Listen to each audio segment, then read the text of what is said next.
¿Cómo están? Un gusto saludarlas, saludarlos. Bienvenidos, bienvenidas una vez más acá a este programa que le hemos titulado El Poder del Voto.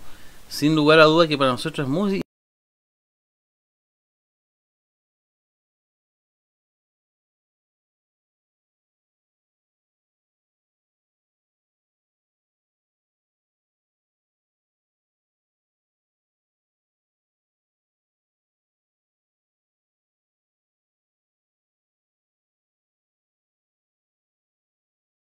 Magallanes, también es representante de la coordinadora feminista de la región de Magallanes, y también ella ganó justamente una consulta ciudadana y se ganó su derecho, obviamente, de estar también participando en esta ocasión y en esta oportunidad. Y un día muy especial para ella, porque hoy día también fue el lanzamiento oficial de su campaña.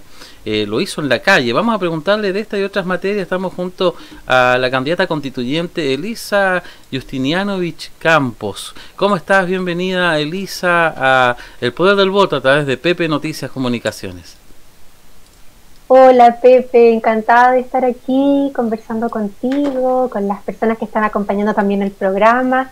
Gracias por la presentación, igual que bueno que lo mencionas, porque efectivamente creemos que una de las cosas más valiosas de esta candidatura y de la lista en la que estamos presentes es que emerge de un proceso democrático, ¿no? A diferencia de las demás listas, efectivamente nosotros hemos puesto toda nuestra intención y nuestros esfuerzos en mantener este proceso constituyente abierto, ¿no? Participativo, y que todas las personas tengamos voz, tengamos esa posibilidad de elegir a quienes van a representar, a quienes van a llevar este mandato que emerge desde la ciudadanía y desde el territorio. Así que muchas gracias por mencionarlo también.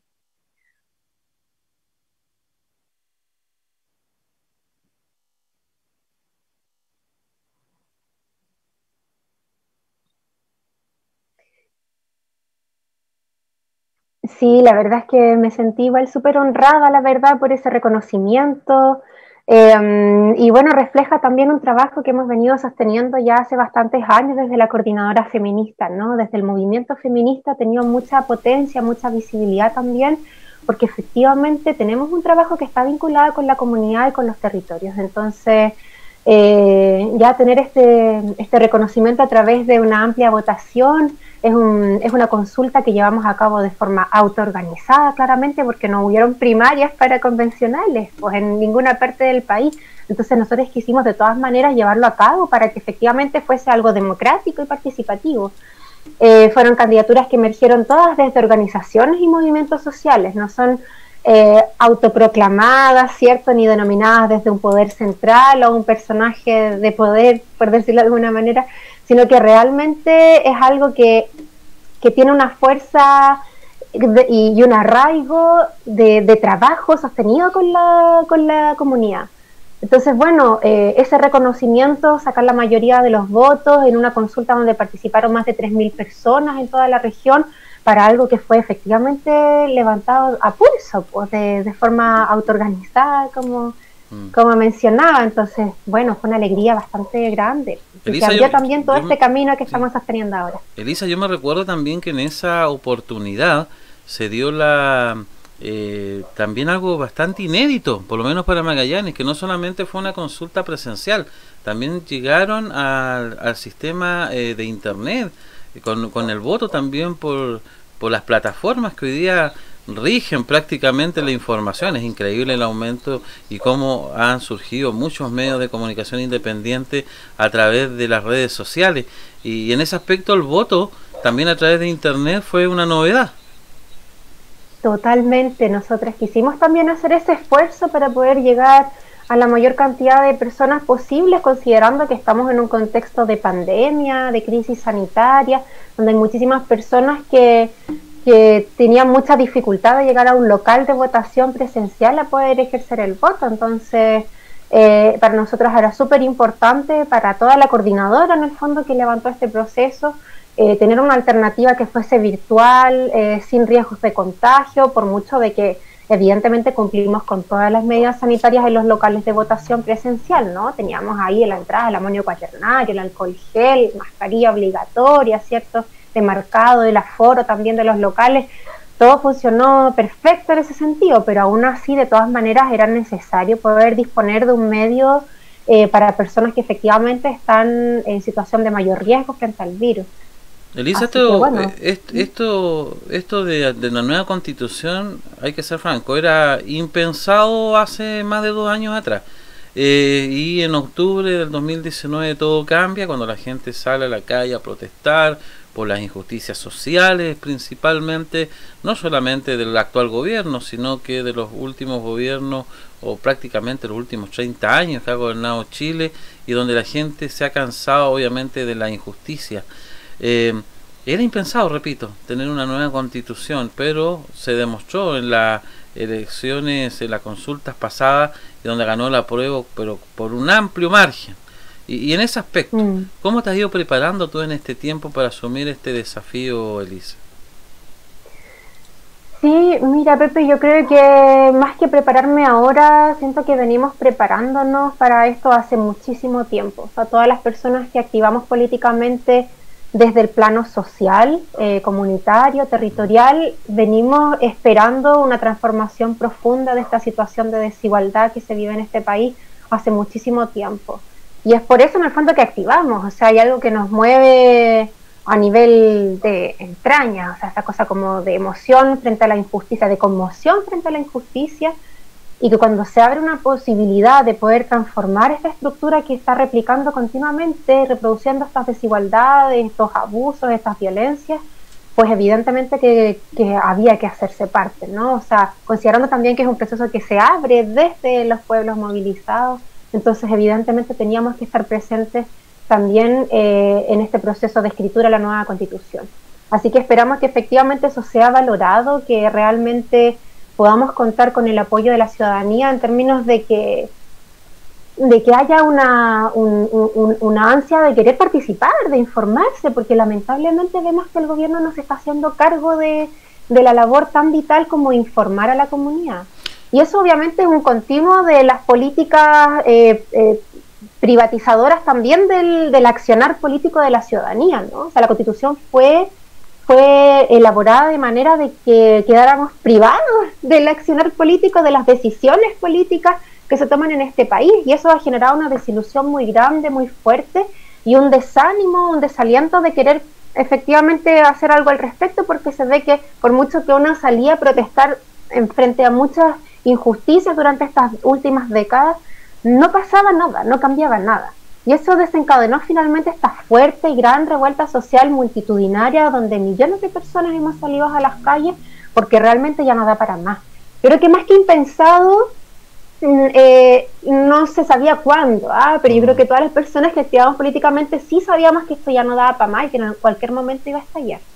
Elisa, para que la gente te conozca un poco más, tú eres magallánica, yo sé que trabajas en la Universidad de Magallanes. Cuéntanos algo de ti, Elisa.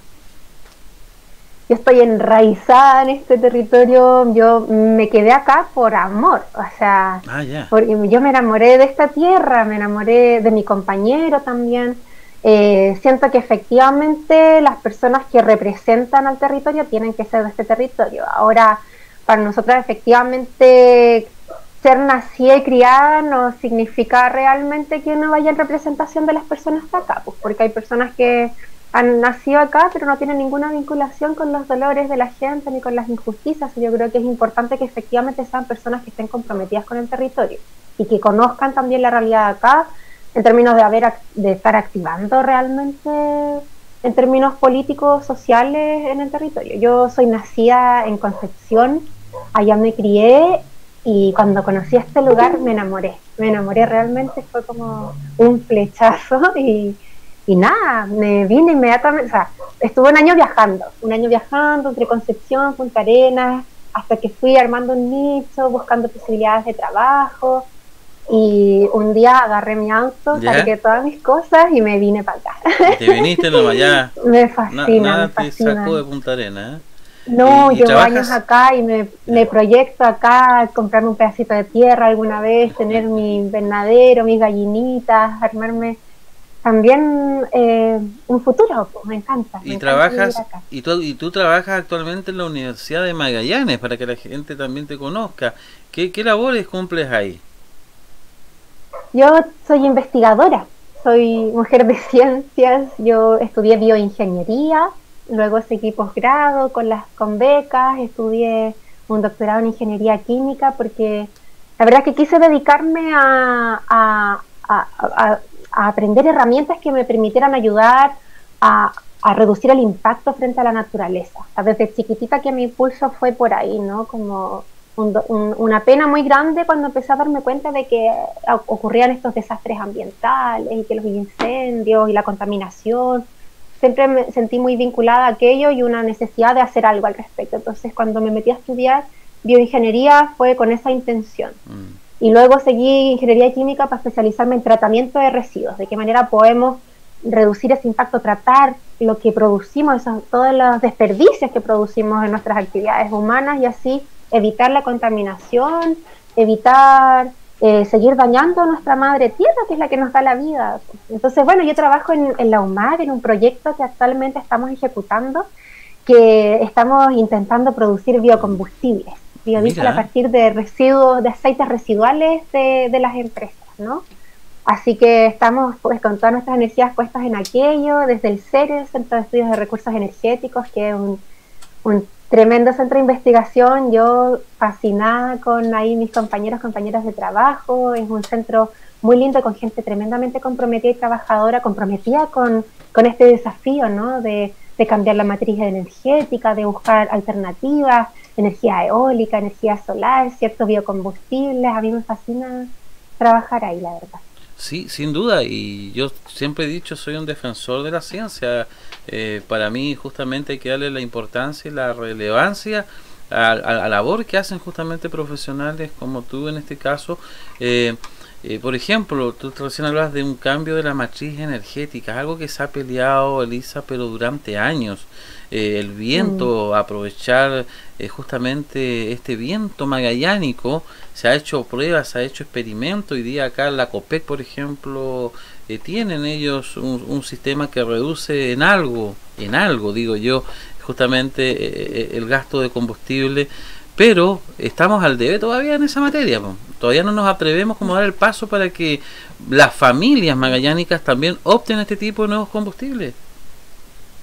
Claro, es que tampoco hay mucha oferta, ¿no? Sí, igual es un tema de que hay que repensar muchas cosas, Pepe, sí. Y eso podría Es estar en la verdad que Constitución, lo podríamos ahí lo que impulsar, pasa es que colocarlo. sí, de todas maneras, no literalmente en términos de cambiar matriz energética, pero sí podemos poner límites, ¿ya? Que es algo que no tenemos en la actual, ¿no? En la actual se prioriza sobre todo la libertad económica. Eso es como el Sí. tope que tiene que priorizarse sí o sí, da lo mismo por arriba de quién vaya a pasar o de qué vaya a pasar.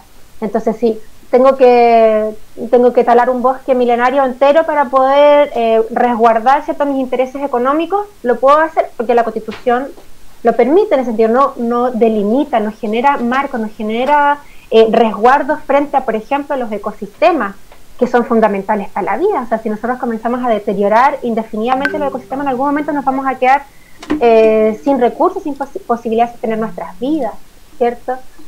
Tampoco se resguardan bienes comunes como por ejemplo el agua. Tenemos un código de aguas que es tremendamente perverso, Sí. que no prioriza el agua para las comunidades. Hay comunidades en el norte que están en una sequía absoluta y no es porque no haya agua, sino porque está privatizada de arriba a arriba, ¿no? Entonces, esas cosas tenemos que lograr protegerlas y cambiarlas para que efectivamente resguardemos nuestra subsistencia como comunidades, como seres humanos.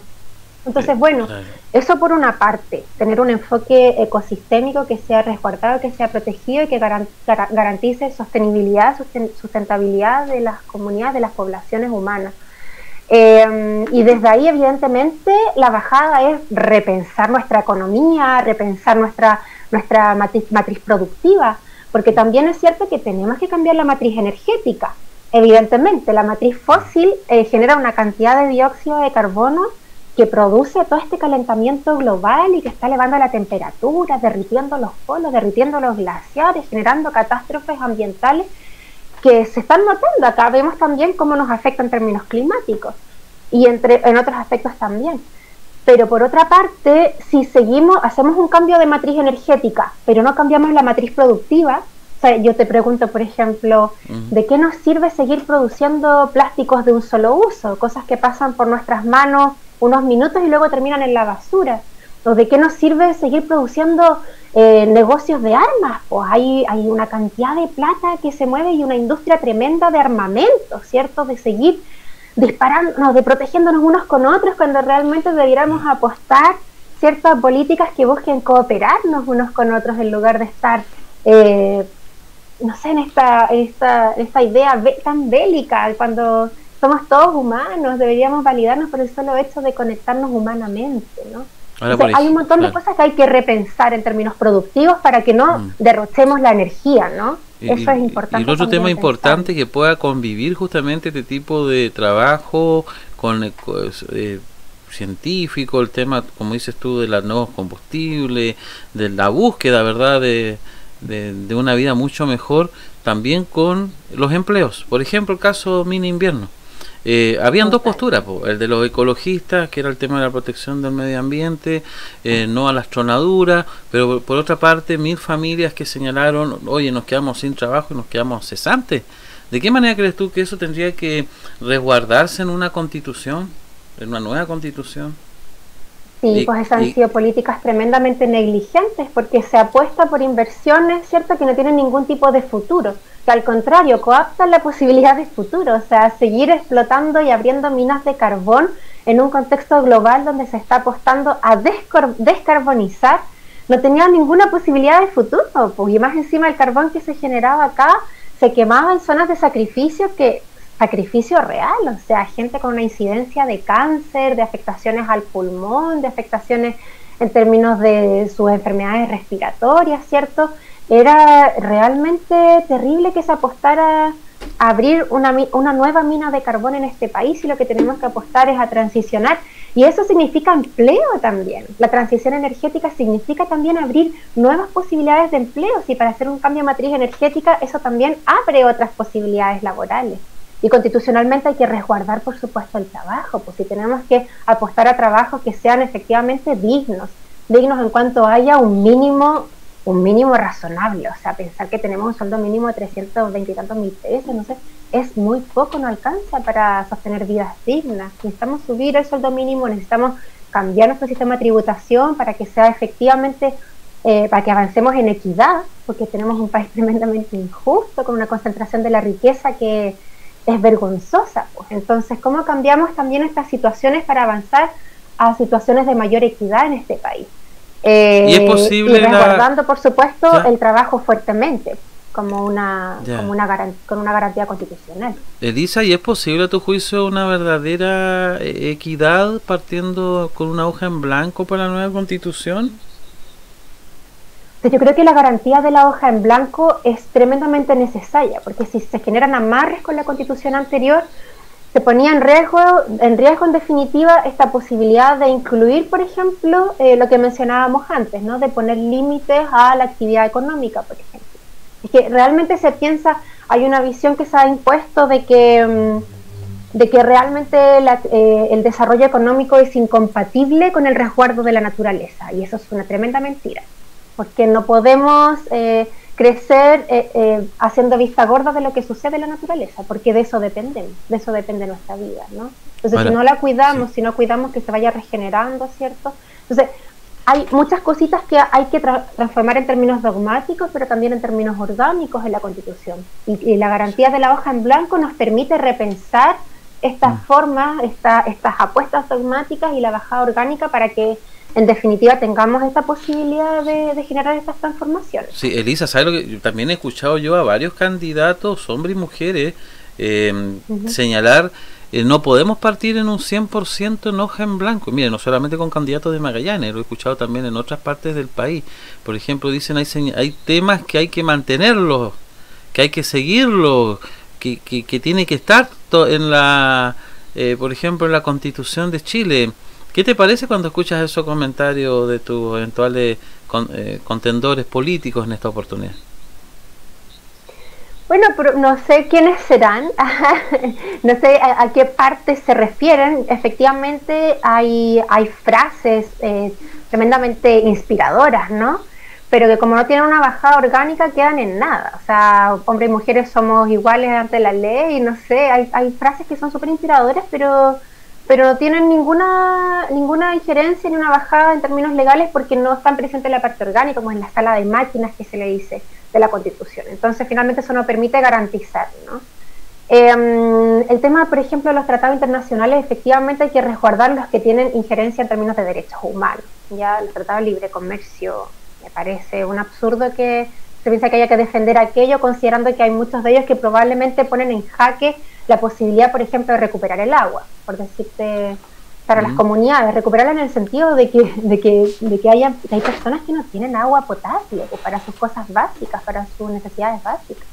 Entonces, bueno, yo no sé si realmente hayan cosas que valga la pena decir esto hay que defenderlo, tiene que estar. Yo creo que hoy en día estamos en una situación ya varias décadas después de que esto fue pensado y fue escrito, de querer reescribirla desde cero, comprendiendo que son tiempos muy distintos, muy distintos, y las necesidades también, mira, y la realidad también es muy diferente. Yo no sé si te pongo en un aprieto, pero me gustaría saber unas 2 o 3 ideas que te gustaría a ti que quede plasmado en la Constitución hoy. No es ningún aprieto. Ya. Mira, evidentemente hay muchísimas cosas que hay que defender, ¿no? Pero evidentemente uno de los pilares tiene que ir por transformar este Estado subsidiario a uno que sea fuertemente social y garante de derechos. O sea, yo creo que ahí, si logramos garantizar y en el fondo que la parte orgánica se mandaten a las instituciones del Estado, ¿cierto? A todos los poderes e instituciones del Estado, a garantizar el acceso universal a estos derechos humanos, nos referimos a derechos sociales, económicos, culturales, políticos, civiles, ¿cierto?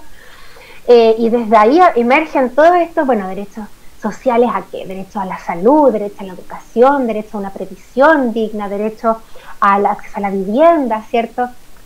Toda esa bajada que son las demandas que han estado fuertemente manifestadas en las calles, ¿no? Eso tiene que ser un pilar fundamental que tenemos que defender las personas que apostamos a esta transformación profunda, ¿no?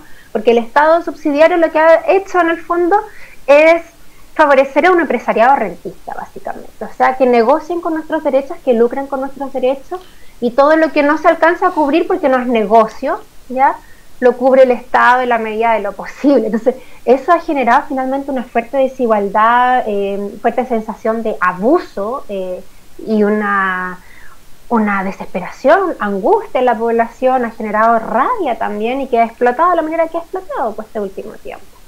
Entonces, necesitamos sentar esa base, un Estado social garante de derechos, ¿ya? Que hayan garantías constitucionales. Perfecto. Y ahí, bueno, me sigues preguntando y yo te digo todas las otras cosas que tenemos que defender. Yo te puedo decir, Elisa, igual que un tema es la Constitución, que la Carta Magna, que ojalá que todos respetemos esta nueva Constitución, que sea nuestra, que la sintamos como propia. Y otro tema muy distinto va a ser después las leyes que se dictan obviamente en el Parlamento. Y ahí justamente también tiene que haber una lucha distinta, diferente. Y en ese mismo aspecto, ¿tú eres partidaria de mantener, por ejemplo, 2 cámaras, una de diputados, otra de senadores, o tú lo refundirías, dejarías una sola cámara de parlamentario? No sé qué nombre podría tener en el futuro. Mira, Pepe, eso igual ha salido, lo hemos discutido harto en Parlamento, pues contarles también que llevamos ya hace más de un año con un Parlamento abierto, que se abrió también de forma autoorganizada y donde hemos discutido abiertamente muchísimas temáticas y evidentemente el tipo de Estado, ¿cierto? O la redistribución, o la refundación, reformación de los poderes del Estado ha sido una discusión bien interesante igual. Y ahí yo te puedo mencionar que más allá de la figura que quede, ¿no? Si unicameral, bicameral, si es bicameral o unicameral, puede estar seccionado en 2, una parte propositiva, otra resolutiva, por ejemplo. Hay muchas fórmulas que aparecen, ¿no?, en las conversaciones. Pero aquí lo más importante, y que hay un consenso en todas las discusiones donde hemos estado presentes, es que lo que es más importante es poder desconcentrar y descentralizar el poder político, económico y administrativo. O sea, no puede ser que sigamos viviendo luego de que escribamos una nueva constitución en un país tremendamente centralista, donde todo se decida a nivel central, en gobierno central, en la capital, y no tengamos ninguna posibilidad o injerencia de poder decidir sobre nuestros propios asuntos, nuestras propias vidas, nuestro propio desarrollo y así. Necesitamos otorgar mayor autonomía a las comunidades, soberanía sobre los territorios, ¿no? Entonces ahí evidentemente pensar en acabar con el hiperpresidencialismo, ¿no? Distribuir mejor y dar mayor autonomía a los poderes del Estado.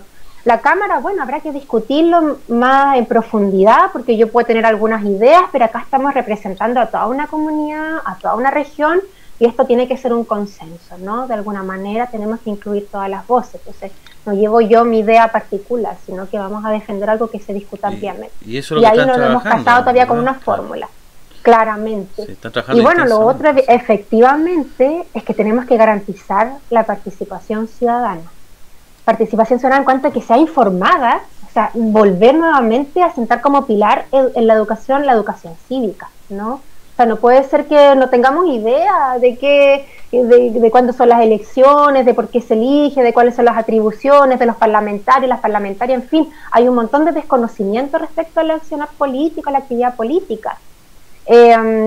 Y bueno, eso por una parte, y que sea informada y que sea vinculante, ¿no? La participación ciudadana tiene que estar vinculada a las decisiones que se toman sobre los territorios, porque afecta a nuestras propias vidas. ¿De qué me sirve a mí que me convoquen a conversar sobre un tema cuando realmente después se va a quedar anotado en un papel, archivado en una carpeta, metido en un cajón juntando polvo?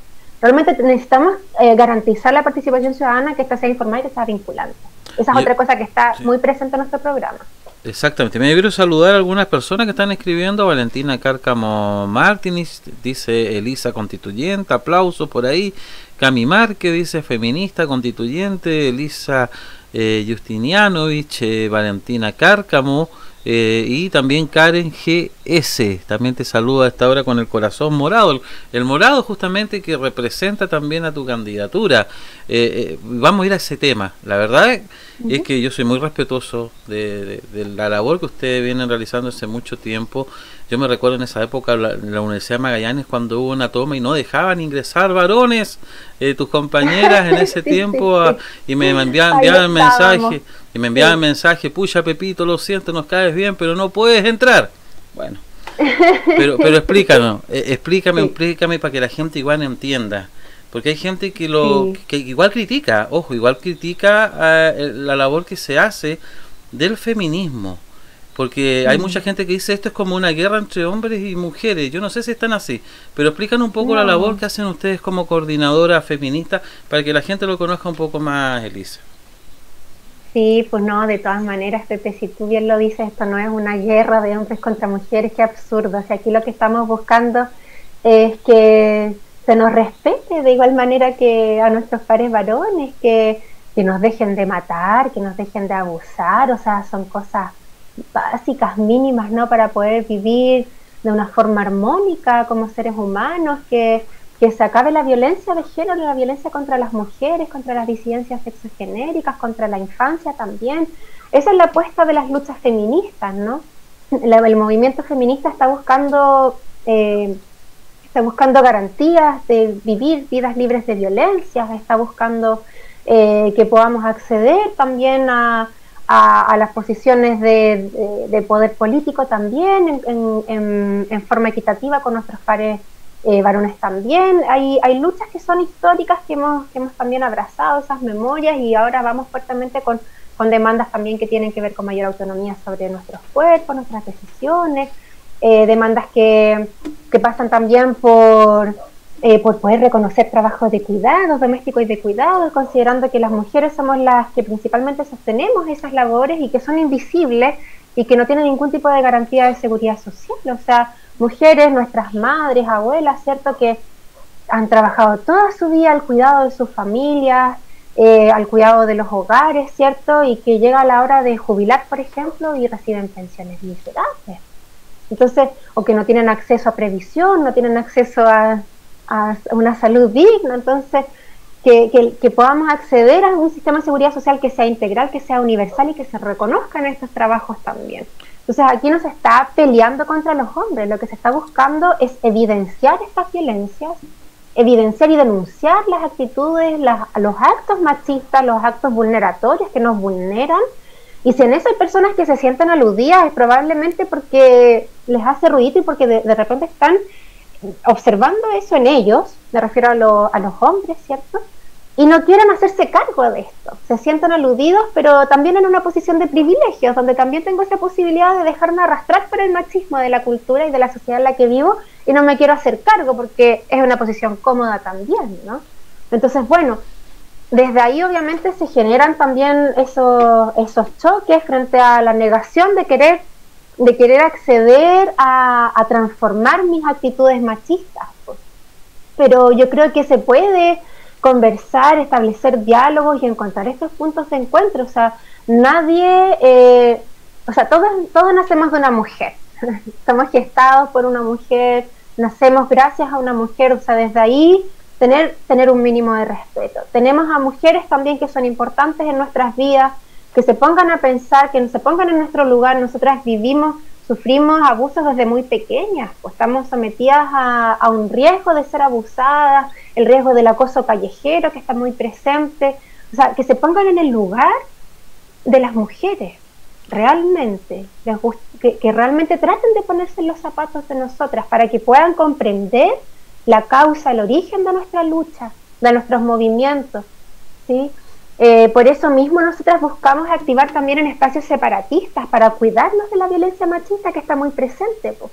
Si nosotras abriéramos nuestros espacios de lucha y organización a los hombres, nos exponemos a que lleguen también estos personajes que a veces son fuertemente machistas y nos violentan en palabras, nos violentan excluyéndonos de otros espacios o a veces a través de agresiones físicas, pues. Entonces, mientras no podamos transformar realmente a nivel de sociedad ese tipo de actitudes, pues probablemente vamos a seguir resguardando esos espacios. Eso no quiere decir que haya otros espacios que abramos a la comunidad también, ¿no? Ahora, el diálogo siempre igual es muy, muy importante. Desde octubre del 2019 a la fecha ha cambiado el país, se vive una cultura distinta, diferente, cosas que antiguamente los hombres caían, generalmente, por ejemplo, hasta los piropos hoy son muy mal vistos a través también de la misma sociedad. Por ejemplo, hay que tener mucho cuidado, incluso cuando uno habla con una mujer también, y te lo digo sinceramente, porque uno de repente puede cometer el error de esta cultura antigua que uno lo criaron, de dar una frase y ya te lo están sacando en cara también. Claro, es una cultura distinta, diferente, pero el diálogo siempre es importante tenerlo abierto, Elisa, y creo que ustedes también están siempre abiertos a ese diálogo. De todas maneras, Pepe, sí, es súper importante dialogar para que realmente haya una comprensión, ¿no? Encontrarse, ¿no?, con el sentir del otro, de la otra que tengo frente mío, porque si no, no hay posibilidad de comprender nada, ¿no? Ahora también yo creo que es súper importante entrar en la sintonía cuando uno quiere comunicarse efectivamente con una persona, y si la otra persona se enoja, tratar de ir más allá de ese enojo, no reaccionar nuevamente con otro enojo, porque si no, no tengo ninguna posibilidad de comprender. Hay muchas mujeres a veces que nos enojamos frente a una actitud machista y no nos abrimos al diálogo porque nos recuerda otras agresiones, nos recuerda vivencias muy dolorosas, nos abre dolores, ¿cierto? Y entonces al tiro nos ponemos como en una actitud de, a ver, conmigo no, ¿ya? O sea, y nos enojamos. Evidentemente eso pasa muy, muy frecuentemente. Entonces yo creo que también ahí tiene que haber un esfuerzo de los hombres de revisar también sus actitudes, de tratar de comprender qué es lo que hay detrás de ese enojo, ¿sí? Porque no han vivido las experiencias de abusos, ¿cierto?, de vulneraciones que hemos tenido nosotras por el solo hecho de ser mujeres, y que muchas de ellas son desde la infancia, y eso es terrible, es terrible. Yo que trabajo con mujeres, ¿cierto?, en mis activismos, y trabajamos en terapias también con mujeres sobrevivientes de violencia, te digo, no hay círculo de mujeres que abramos donde no haya mujeres que hayan vivido abuso en su vida, po. Es terrible esa realidad, y abuso en sus infancias también. Entonces, tener la posibilidad de comprender aquello y empatizar con esos dolores, yo creo que es fundamental para que podamos cambiar. Hoy las mujeres se están atreviendo incluso a ser más francas en en las denuncias, muchos abusos escondidos que han salido también a la luz pública, y también dentro de los círculos feministas. Hay muchas mujeres que se están atreviendo a denunciar juntamente también a su agresor, Elisa. Ujú. Sí, pues y exactamente, y por la sociedad machista en la que vivimos son también muy juzgadas por aquello. Está ese típico juicio de, ay, ¿por qué tantos años después ahora denuncias, ya nadie te cree? Y eso claramente son resistencias machistas, pues de no comprender de que efectivamente ahora estamos viendo esta transformación, esta apertura de abrirnos a esta posibilidad de denunciar, pero más encima nos encontramos con esa tremenda barrera súper violenta de la sociedad, ¿no? De que seguimos siendo juzgadas por algo en lo cual no tuvimos jamás la culpa, ¿no? La culpa es del abusador, nunca de la víctima, es del que violenta, no es de la víctima, pero se revictimiza nuevamente por esta cultura que es tremendamente violenta con las mujeres. ¿Se podrá cambiar el switch a corto plazo, a tu juicio, Elisa, o tendrán que pasar una o dos generaciones para poder tener un diálogo un poco más igualitario en este aspecto? Yo creo que las nuevas generaciones ya vienen con un programa así totalmente distinto, ¿eh? Y ahí ha ayudado muchísimo la generación, siento yo, de feministas que estamos también apostando a crianzas diferentes, pues, a transmitir también tanto a las niñas, a todas las infancias, a todas las niñeces, ¿cierto?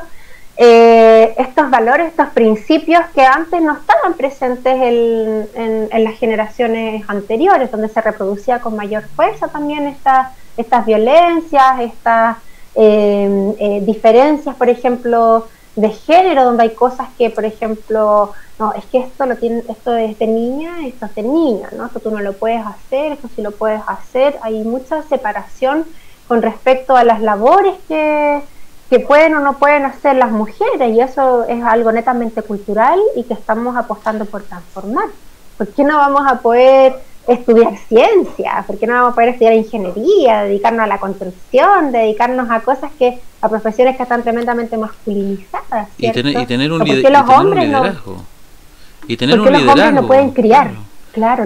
Claro, tomar posiciones de liderazgo y un liderazgo distinto, un liderazgo que sean comunitarios, formas de hacer política que sean distintas, participativas, ¿no? Aquí venimos con toda esta fuerza transformadora, nuevas formas de hacer política, que no sean nuevamente estas figuras patriarcales, ¿cierto? Jerárquicas, personalistas, caudillistas, donde es la persona de arriba o la cúpula de poder que mandata toda la jerarquía hacia abajo, ¿no? Sino que nosotros hacemos política de una forma súper distinta, horizontal, ¿cierto?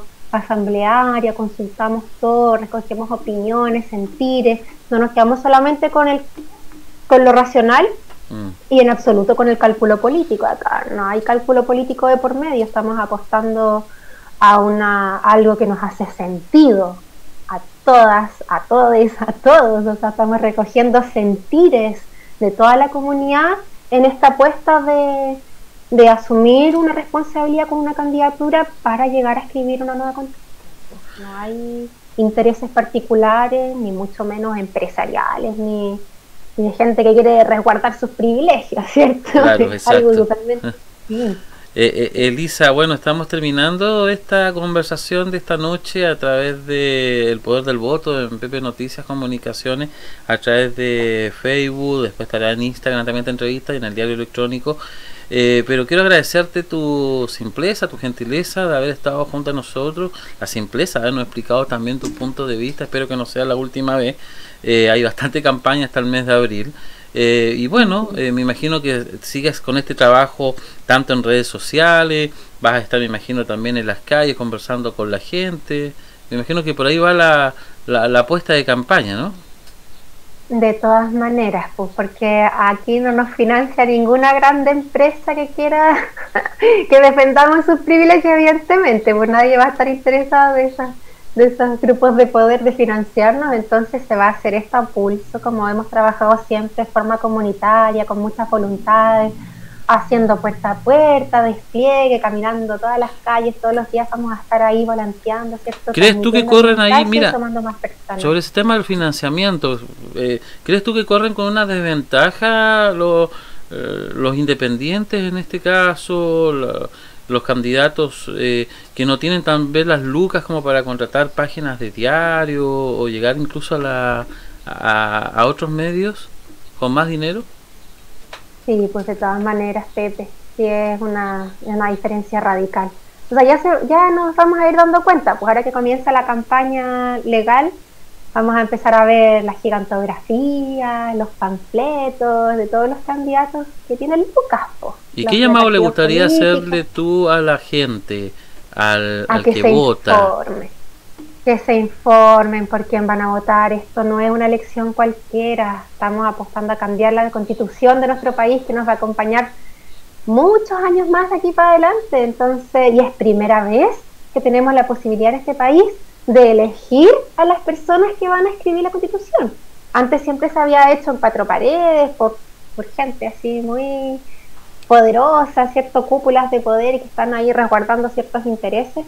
Ahora por primera vez tenemos la posibilidad de votar por quienes van a representar y quienes van a escribir la nueva constitución.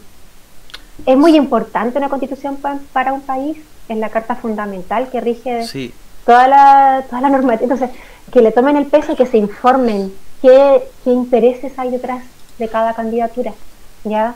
Pero porque, sí, pues, porque pero Elisa, igual es importante que la gente después aprenda la Constitución, porque mira, si no es porque la gente sale a la calle en octubre del 2019, reclama, proteste, se manifiesta y sale la posibilidad de cambiar la Constitución, yo te diría que por lo menos el 5 o el 6% de los chilenos conocían la Constitución. También hay que ser francos, no leíamos la Constitución todo el día. Así que yo creo que esta nueva educación cívica, ¿quién va a conocer si no nos enseñan cosas tan fundamentales? Eso es fundamental, que se enseñe en las escuelas. Sí, y por algo es, pues, o sea, nada es trivial en este mundo, pues. O sea, por algo no nos enseñan eso en la escuela, ¿ya? Hay un interés detrás ahí de mantener a la gente en la ignorancia, de mantenernos a todos en la ignorancia, pues. Porque obviamente les interesaba privatizar también la política, pues si privatizaron todo en este país, hasta el agua, ¿cómo no iban a privatizar también el accionar político? Los privaron, pues. Nos privaron de esa posibilidad. Te saluda Violeta Cafarena hasta ahora, apellido, una historia. Alejandra Ruiz, también Agapito Rosa, Paulina Mancilla, entre otras personas. Bueno, ya nos estamos despidiendo, Elisa. Muchas gracias por este contacto. Dentro de unos minutos más también estará ahí en redes sociales para que la gente pueda escuchar esta entrevista, la cual te agradezco que hayas aceptado, y bueno, estaremos en contacto más adelante cuando usted así lo quiera. Un abrazo para ti, para todo tu equipo, para Bárbara Sharp, que llegó desde España para acompañarte también en esta campaña. Un saludo a Bárbara, gran amiga. Muchas gracias. Gracias, Elisa. A ti, Pepe. Yo encantada de estar aquí contigo conversando. Es un espacio muy agradable, así que yo feliz. Cuando quieras invitarme, voy a estar aquí conversando. Así que agradecida en nombre de todas las compañeras aquí que estamos sosteniendo la campaña. Muchas gracias. Un abrazo para usted. Nos despedimos. Nosotros en cualquier momento volvemos con El Poder del Voto a través de Pepe Noticias Comunicaciones. Chao.